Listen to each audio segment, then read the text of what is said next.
It's 4 in the afternoon at Vitex Garment in Jamjao district near Wainsrain Street, one of Phnom Penh suburbs where garment factories can be found on nearly every block. Workers pour out of this factory at the end of their normal working day. 2 years ago, these workers would have happily stayed in the factory for a few more hours to work some overtime and earn the extra money that comes with the extra work. But now, nearly everyone leaves at 4, and many are confused. Although the minimum wage has been raised for the lowest paid in the factories, there is less money to be made as overtime opportunities have dried up. I have had no overtime work since the beginning of January. We all leave at 4 all days. In the previous month, we had overtime work and left at 6. As there is no overtime work, my income would be much lower, while we need to spend more. Although the minimum wage is increased, without the overtime work, we will still make less money. We would be able to earn more if we have overtime work. Without overtime work, I will be in difficulty. My family will face difficulty. With overtime work, I can earn more to feed the family. My factory does not have overtime work right now, and I feel so worried. Without the overtime work, I feel very worried. Ms. Shirley Joseph is the manager at this factory, which produces undergarment for the US and French markets. According to her, the factory has received fewer orders since the national strikes in late 2013. Like other factory owners, Ms. Joseph is calling on international buyers to help the industry.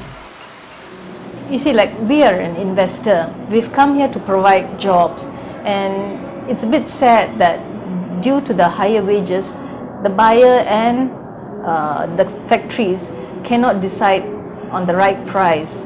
So when the price is not decided, we just have to wait for orders, and as we are waiting for orders, the workers too have to wait. The Garment Manufacturers Association in Cambodia, GMAC, is calling on all stakeholders, including buyers, the government and unions, to help support the industry, which is the country's #1 exporter. The International Labour Organization ILO recently called on companies sourcing garments in Cambodia to support the industry here by raising prices to help offset the new minimum wage. The ILO said that average wages, including bonuses and overtime, were likely to rise from $183 to $217 a month for garment workers. While it is happy to see workers paid more, the ILO is concerned that the pay rise will increase the factory's wage bills, even though the prices Cambodian factories receive in their main market have been stagnating or declining. According to GMAC, this could be a critical time for the garment industry in Cambodia, with many factory owners worried about their long-term future.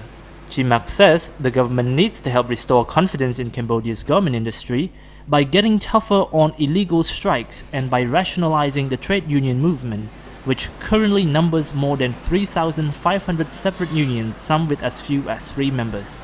GMAC is also calling on the trade unions active in the garment factories to do more to educate their membership about the minimum wage hike, which only applies to those earning the minimum wage and does not mean an across-the-board pay rise for those earning more than the minimum wage, whose salary will be reviewed based on their and their company's performance. By taking these important steps, stakeholders like the government and the union will be able to help restore lost confidence in Cambodia's garment industry and ensure workers like these have the opportunity to work overtime and earn extra money for themselves and their families.